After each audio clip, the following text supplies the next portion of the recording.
start talking at all of you. So thank you very much for coming along. My name is Amy. As we've already heard, I work in fintech, financial technology, and I'm never happier than when I'm passionate about what I'm working on. And at the moment, that's pensions dashboards, which are around 3 years old, I never thought I would be saying. So let's talk a little bit about what I'm going to do, take you through today, and why perhaps 3-year-old me may have been interested. This is what we're going to be going through. So what a pensions dashboard is, because they're brand new. Talk about the research methods that I use, because this is, after all, a user experience talk. Then we're going to go into those rage-inducing insights, which is probably the main reason I wanted to do this talk today, actually, because they're very relevant to this audience. How I'm using those insights in my designs, and then how at Money Hub we're using that anger in general. A pension dashboard will let you see all of your pensions in one place. The UK is quite late to this party because some European countries have had them for decades. And we won't actually get them as the public for the next few years at least. It is a huge opportunity for so many people to find their pensions, lost pensions, in fact, which total about £26.6 billion worth in the UK. This is one of the proposed suggestions or solutions to this problem in the UK, which is going to impact most of the people on this call the most. You will have also heard talk at the moment about pension lifetime pots, which is the concept where we would have a pot that follows us career to career to career, which is what naive, just out of university Amy thought that pensions were, actually. So it's nice to see that coming in. It just won't be any good for people like me who have shifted jobs every few years and lost a few pensions along the way. I need some audience participation. So you all have the little hand up icon in your Google Meet. So please put your hands up and keep them up if you have a pension. Hopefully most of us. Great, seeing lots of hands going up. Awesome. Keep your hand up if you have more than one pension. A few may be going down. Keep your hand up if you knew that your pension/pensions were investments. And keep your hand up if you know what type of pensions you have. We're talking defined contribution, defined benefit, self-invested. Okay, they're going down. Keep your hand up. So yeah, we've got one hand up at least. If you know what's in your pension/pensions. We've got one very well-behaved person. And now keep your hand up if you know how much your pension charges you. Now, I think those are really basic pieces of information to know about a huge financial product. So you start to see why I get quite angry. I want to say passionate, but no, I'm angry about this type of thing. Let's look at some more statistics. Women would have to work 19 years longer than men to have equivalent pension pots. That means that 3-year-old photo of me would be me just graduating into the world of work to start working. About 4 years old would have to start working. Average woman's pension at the moment is £69,000 compared to £205,000 for men. And that pay gap only increases as we get older. It's not like we can decrease that gap as we age. During COVID, women lost out 300,000 workplace pensions because of the kind of impact of repeated lockdowns, homeschooling, increased domestic responsibilities that kept us out of work and made sure that we didn't get pensions for that time. Now, I'm going to be using a whole bunch of jargon today. I'm really sorry. I will try and explain it as I go. You're probably going to hear me talking about the FCA, which is the Financial Conduct Authority. They're the people who will punish us if we get something wrong and do harm to consumers. The other one I'm most likely to, or there are three more I think I'm most likely to slip up on. MAPS, which is the Money and Pension Service. That's the consumer-facing part of the government that helps you with financial stuff. They have a website called Money Helper. It's really good. I've got a slide of resources at the end, so don't panic too much about remembering these. Then you'll hear probably me saying things like DC or DB. It's just slang, for a defined contribution and a defined benefit pension. They are two of the most common types of pensions. All of you probably have defined contribution pensions, but some of you may have defined benefit, or you may hear them as workplace, you may hear them as final salary, percentage salary, all sorts of things. It's never ending, the jargon, and it's one of the big problems about the pensions industry. I thought e-commerce was bad, but fintech is a whole other level. And in fact, at my company every year, we run an enough nonsense initials day where we give to charity every time we use an initialism or acronym, in memory of a colleague. So it's a pain in the bum, if I'm honest, all of this jargon. And then the acronyms.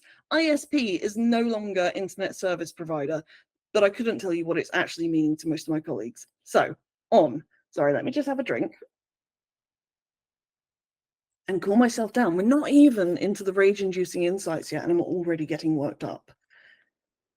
Pensions Dashboard has loads of regulations. In fact, it is one of the most regulated areas of the financial industry because it's so new and the government is so worried that you could have access to this vast amount of money that you've never seen before in your life and do something really wrong with it. Luckily for me, one of those regulations says, can you do some user testing to make sure that people get this, understand it, and can use it? And I was just like, yes, onto a winner here. I can do that research. Sweet, here we go.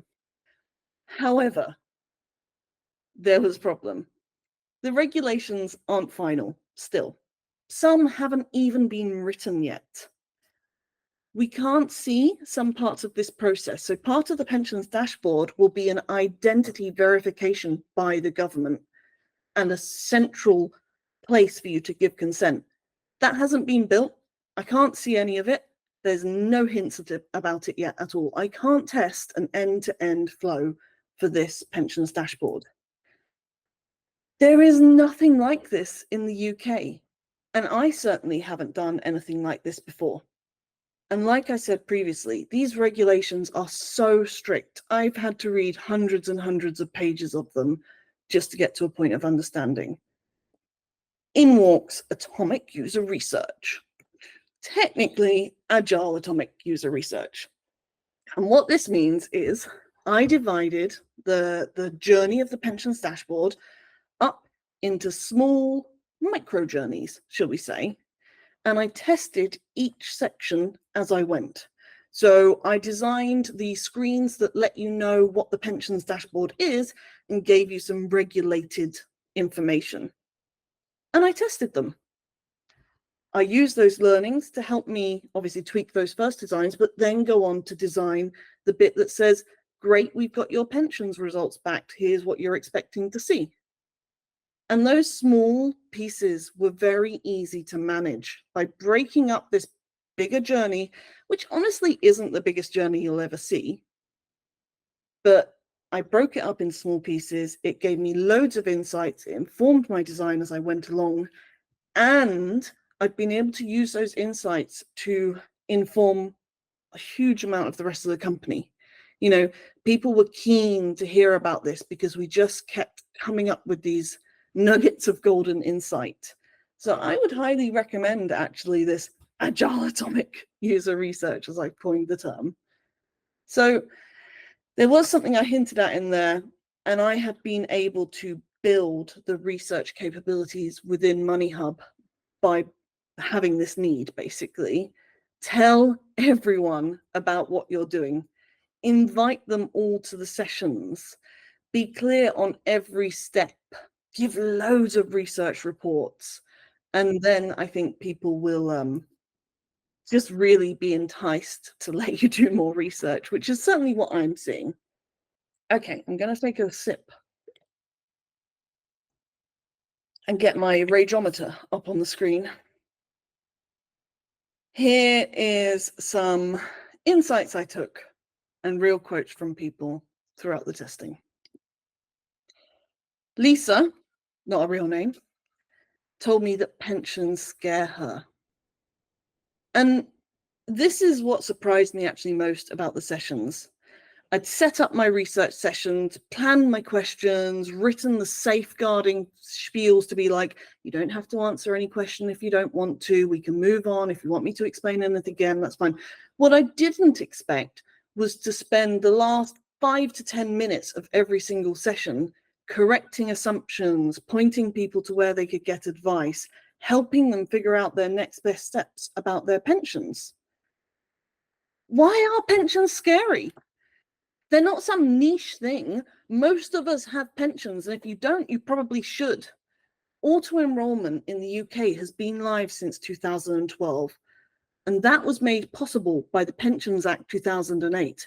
Auto-enrollment, by the way, is the thing when you join a new company and they say, we're signing you up to this pension, thank you very much, goodbye. And yet we sit on minimum contributions because most of us don't receive the information we need to make the decision for ourselves. And the government is undecided on where that information should come from. Our employers, our pension providers, they don't say, and therefore we don't get the information we need. Yes, it is some investment thing. Nearly every pension is some investment thing. And investments are not just for the rich. You've been hoodwinked. All of you with pensions have investments. And in fact, those investments are your best friend. Without investments, you probably won't be able to retire. Investments in pensions world are pretty universal all across the different companies. Your money sits in these big funds making money for fossil fuel and military companies. Until you get into the kind of self-invested personal pensions or SIPs, there's not much movement available. But pensions are such a faff. 42% of us say we don't find it easy to interact with our providers. And actually, I question those people who told us that they do find it easy to interact with our providers. Have they tried to change anything about their pension? So let's do hands up this time if you know your retirement age on one of your pensions.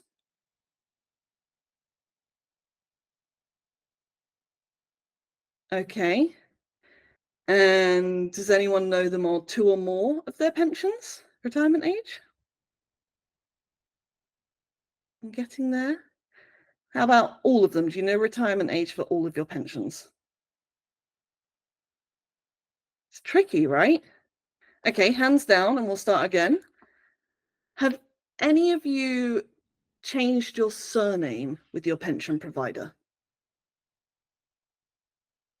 And thought about how you might do that? Has anyone had a temporary national insurance number and needed to update it? Just to give you context, a lot of people who are immigrants or asylum seekers in particular are given temporary national insurance numbers when they move to the UK, and then they are given a permanent one when they are granted like rights to stay.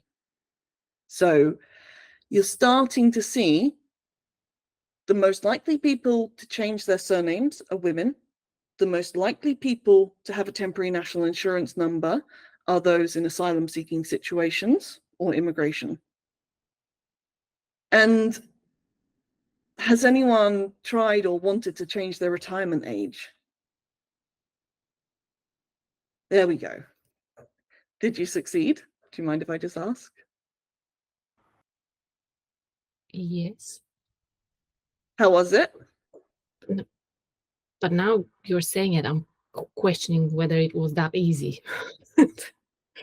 For one of my providers, at least, you just set it up on the platform. But to get there, to find it, to know what to look for, and if you need to change it and how to change it, it's that's a whole different story. Yeah. And these difficult processes unfairly impact people who are already marginalized by society. This is Alex, who told me that she struggles to keep up to date. Alex is someone who knew their defined benefit from their defined contributions and knew what pensions they had, and they still give me insights like this. Big pension companies have online portals, but many other pension companies don't. You'll rely on an annual statement, which is regulated. The only reason we get those annual statements is because they are regulated by the Financial Conduct Authority. And if you haven't moved house, I still get pension statements to this house from the previous occupants of it. And then even those companies that do have pension portals make it really difficult, if you can, to change anything, as we've just heard, because there's so much risk involved in pensions. But that's our risk. There's so much safeguarding put on them by these big companies. And it's not only because they want to protect us from harm. Assets under management, AUM, is a big deal in the finance world. The more you have of it, the better, and you get it by keeping people's pensions. On that point, your pension is probably the most amount of money you will ever see in your life. And 36% of 35 to 44-year-olds told us that they don't feel they have enough information from their pension providers to want to add more to their pots. And adding more is nearly always the answer. In fact, some experts would say that adding more to your pension is better than paying off big things like your mortgage. Now, that's not financial advice, but I've heard it said. And that's because things like compound interest that you get from having a big sum of money in one place is such a beast over the years that our pension will span and be saved into. Your pension actually gives you the power to impact things you care about. And yet we're auto-enrolled into schemes that we don't have a say on. Only 9% of us would choose a brand that we currently have a financial product with to open a new pension. There is no brand loyalty in the pensions world. And I think it's starting to be easy to see why. So let me just calm down a little bit and go back into user experience mode and tell you a little bit about what I did next with the research. So of course I've used it to inform my designs and hopefully make them better. But I've also been putting myself forward for groups that will design the testing for the pensions dashboard in the UK. There will be a government one and there will be commercial ones in the UK. We've realized that the guidelines perhaps don't talk as much about those commercial dashboards as we would like to. And so we are forming groups and coming up with ideas to champion that side of things. It means that we're going to have greater innovation. And it means that our pensions dashboard won't only be for people who already know about their pension, because my research clearly tells me we don't. Even the people who think they do don't know enough. And that's not their fault. I want to be very clear. This is not blaming those of us with pensions. But I do think there's a lot more work that can be done to help us all learn more about our pensions. I'm hoping to put a stop to comments like this next one, where Vicky is checking her bank account every few days, but has never really checked her pensions. Here's that list of resources that I spoke about. It will be recorded, but we've got the Government Pension Finder, and this is a tool where you can go look up an employer that you worked for and dates and see who their pension scheme was at that time. It's not foolproof. If you're anything like me, that pension scheme has been sold between at least 2 other providers, and it's very difficult to track down. By the way, I didn't know about any of these sales happening. There's Money Hub. It wouldn't be a presentation for Money Hub without like a bit of a shout out. Money Hub lets you see all of your financial stuff in one place using open banking and other techniques to get your data visible to you, so you can at least start to build up a picture of what your money is doing, including your pensions. Money Saving Expert, huge shout out. It's such a useful website. They have an area about pensions and investments because pensions are just investments. And then Money Helper is the money and pensions service kind of front-facing website that also has an impartial section about pensions and retirement. I've been Amy Lobe. Thank you very much for listening to me, and I'm going to stop presenting.